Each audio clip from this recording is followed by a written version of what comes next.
তাই তো বলেছে কি, সমশত্রু চ মিথ্যে চ তথা মান ভুবন শীতুষ্ণ সুপ্রতিবিষ সমসম্ভ বিবর্জিত তুল্য নিন্দা স্তুতির মনে সন্তুষ্ট হইল কেটেছি তুমি কত শ্রম ভক্তিমান প্রিয় নর।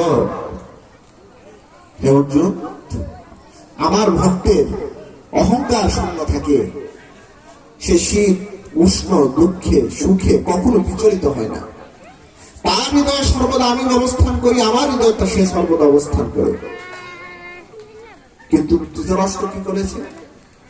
ধৃতরাষ্ট্র অহংকারী অহমিকাই হয়ে সে পাণ্ডুর পুত্র আর আমার পুত্র এই কথাটাই বলে এই সংসারকে অহংকারী করে দিয়েছে। এই ব্যতি রেখে আজকে সংসারের মধ্যে আমরা কি হয়েছি? একে অপরের থেকে বিভক্ত হয়েছি, আমরা ভক্ত হতে পারিনি।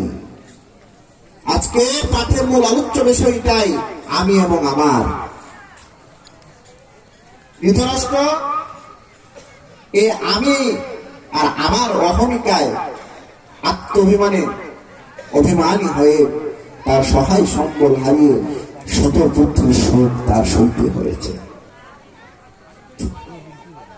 তো ধৃতরাষ্ট্র হচ্ছে জন্মান্ধ, আবার ধর্মান্ধ। সে ধর্মের সম্বন্ধে কোন জ্ঞান বুদ্ধি নাই, সে অধার্মিক। তো এই কুরুক্ষেত্রে যে এই মহাভারতের গীতার মধ্যে যে মহাভারতের একটি পর্বই তো বিশ্ববর্গের অন্তর্ভুক্ত একটি গীতা, এই গীতার মধ্যে যে কুরুক্ষেত্রের রণাঙ্গন আর ধৃতরাষ্ট্র অর্জুন, এগুলো কিন্তু বাবা আমার মধ্যে আছে। কুরুক্ষেত্র কি? কুরুক্ষেত্র হচ্ছে আমাদের চিন্তার চেতনভূমি, চরণভূমি। আমাদের মধ্যে দুইটি আছে, একটি হচ্ছে ধর্ম, একটি অধর্ম। ধর্ম এবং অধর্ম। তাই আমাদেরকে বুঝতে হবে কোনটা ধর্ম এবং কোনটা অধর্ম। এই ধর্ম এবং অধর্ম চেনার জন্য ভগবান আমাদেরকে কি করেছে? চৈতন্য জ্ঞান দান করেছে, বিবেক বুদ্ধি দান করেছে। তাই তো মহাজন বলেছে, পশু তার পশুত্বকে হারায়নি, পশু তার পশুত্বকে ধারণ করে আছে, কিন্তু মানুষ তার মনুষ্যত্বকে বর্জন করে ফেলেছে। মানুষ তার মনুষ্যত্বকে হারিয়ে ফেলেছে, কিন্তু পশু তার পশুত্বকে হারায়নি। পশু তার মানে কি দেখেছি বাবা?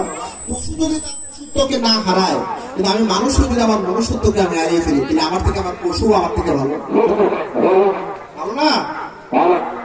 তার মানে কি হলো? কুরুক্ষেত্র যে রণাঙ্গন, এই কুরুক্ষেত্র আমাদের মধ্যেই আছে। চিন্তা চেতনার চরণভূমি।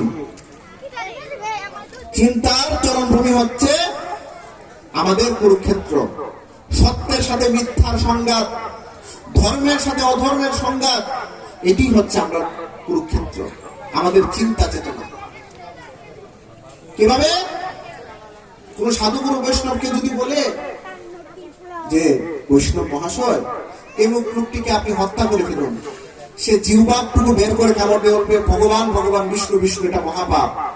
তার মানে কি হয়েছে? তার কুরুক্ষেত্রের মধ্যে ধর্ম অবস্থান করছে। আবার কোন মানুষকে, কোন অভক্তকে যদি বলে তোমাকে আমি 5 কোটি টাকা দিচ্ছি, ওনাকে হত্যা করে ফেলো, তাহলে টাকাটা তো হত্যা করে। তার মানে বোঝা গেছে যে তার চিন্তা চেতনার কুরুক্ষেত্রের মধ্যে অধর্ম বিরাজ করছে।